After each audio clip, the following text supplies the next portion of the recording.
On to you. No, you can't answer the question until I've asked it. No, that's impossible, isn't it? So that's where I get my information from. In 2 sentences, where do you get yours from? Something remarkable just unfolded on live radio, and it perfectly exposes the growing clash between evidence and opinion in today's political debates. In this intense exchange, broadcaster James O'Brien takes on a caller named John, who strongly criticizes London's ULEZ policy. At first, it sounds like a typical complaint, but then comes the turning point. When asked where his information comes from, John admits it's based purely on his personal experience of driving around London. No research, no expert input, just opinion. Meanwhile, O'Brien counters with medical data and expert reports, drawing a sharp line between facts and feelings. Before we dive into the full story, comment where you're watching from, and don't forget to like and subscribe so you don't miss the next one. I'm quite pleased with that. Oh, James, I'm so happy having this conversation.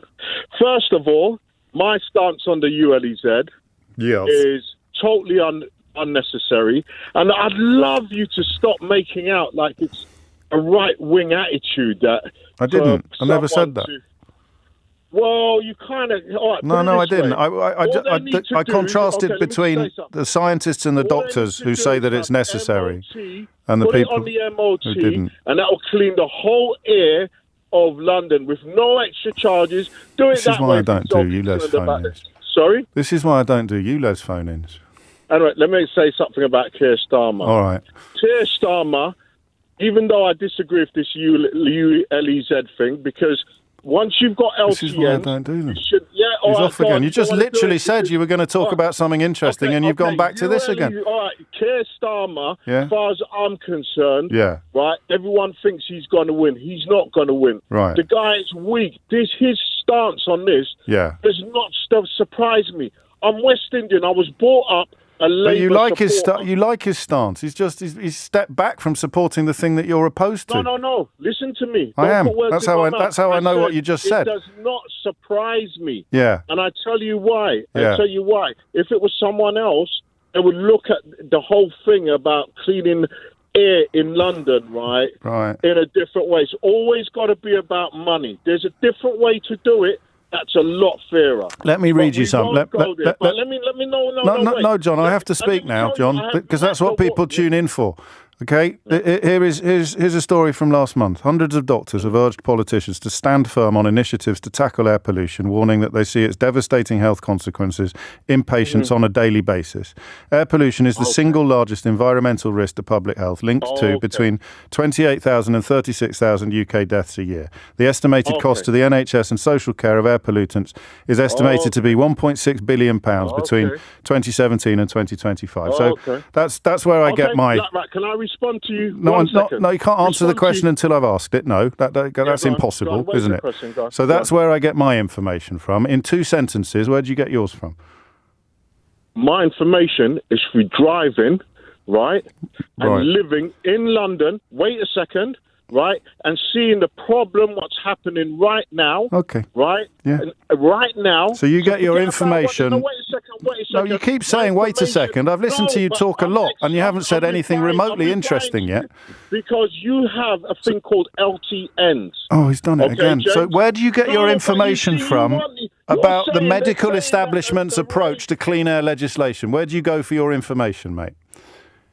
You see, you do this. I know. It's so annoying, isn't it? I insist that you answer substantive questions instead of whining on about LTNs. Where do you go? No, wait a second. No, I'm not waiting a second. I'm giving you one more chance to answer the question. Where do you go? I go to doctors. I am not disagreeing with what you're saying. Well, good. Flipping it, John. I mean, honestly, it's as if you decided today to prove to everybody listening why I have such historical antipathy to conversations of subjects like this. I did a 22-minute introduction trying to steer clear of the rocks onto which you've just steered our collective vessel. It's a conversation about Keir Starmer's approach to politics. You don't like him because he changes his mind. He's just changed his mind to agree with you. But LTN, 28 after 11. Steve's in Sheffield. Steve, pressure's on, mate. I might abandon this subject in the next news bulletin if you don't raise the bar a bit. No, I apologise, but I think the problem is, James, when we speak quietly to people, they get angry when we don't believe them. Yes. And I think also applying the O'Brien elf sometimes doesn't work. What's that? As in, the evidence, logic and facts. No, on this. Well, I guess the evidence, logic and facts are a bit debatable, but on the question of Starmer's apparent flip-flopping... So I think he's playing a blinder. Well, he's not saying much in general. Okay, he can't lose the North. He can't lose the Red Wall. Yeah. He's getting a lot of the moderate Tories at the moment because they're kind of going, and Tories aren't an option. The hardcore Tories aren't really liking Sunak because he's not far enough right for them. The right-wing media needs something to latch on with Starmer because they've got nothing. Yes. After the random curry that they tried to batter, they've got nothing. So Starmer's keeping himself quiet. He can't say too much because he needs the Red Wall. He can't say too much on the other side because the right-wing media will attack him. So actually, but this is the problem I have. At some point, because this is what frustrated me one of the things that frustrated me so much about Jeremy Corbyn. At some point, they're going to have to stand up and win some of these fights with the right-wing media, aren't they? Now, he will. He will. When it comes to the election, and I think the legal is at 3 months, they've got to have the same airtime to put policies across. That's when he can, because that's when he knows he can get his argument across. Then, when he becomes Prime Minister, then he can put things out to the media. So that's where I was, and that's where I want to be. You think the mask comes off when he gets power, when he gets into Downing Street. But also, he gets to put more of his policies across. You don't go and give your team sheet away. No. Too far before a game. And actually, there is a logic to what you say, because what is the point of having this fight now? I heard George Monbiot on with Nick earlier, and he was saying, well, because you won't have a mandate when you get into Downing Street. I disagreed, actually. I thought, well, it doesn't matter, because you're going to bring it in. It'll be like ULEZ was in London. Everyone will kick off about it, and then it'll happen, and everyone will be, that's gone all right then. That's gone quite well. People have very short memories. They certainly do. You say stuff now, they'll forget about it in months' time. You've got to batter it when you've got equal media time. You might be onto something here. Marks out of 10 for my sewage analogy? I'd give it about an 8. Oh. To be fair. Oh, we were getting on so well. No, it's okay. I thought it was very good. Oh, no, it's all right, mate. I thought it was an 11. Now here's where the bigger picture starts to take shape. Just days earlier, Nigel Farage publicly slammed the ULEZ expansion, calling it a complete failure, and suddenly the similarities become impossible to ignore. The caller John isn't just frustrated, he's repeating the same narrative almost word for word. James O'Brien quickly shifts the conversation back to facts, citing warnings from hundreds of doctors who link air pollution to tens of thousands of deaths across the UK every year. This isn't political spin. It's a public health emergency backed by evidence. But John doesn't engage with that evidence.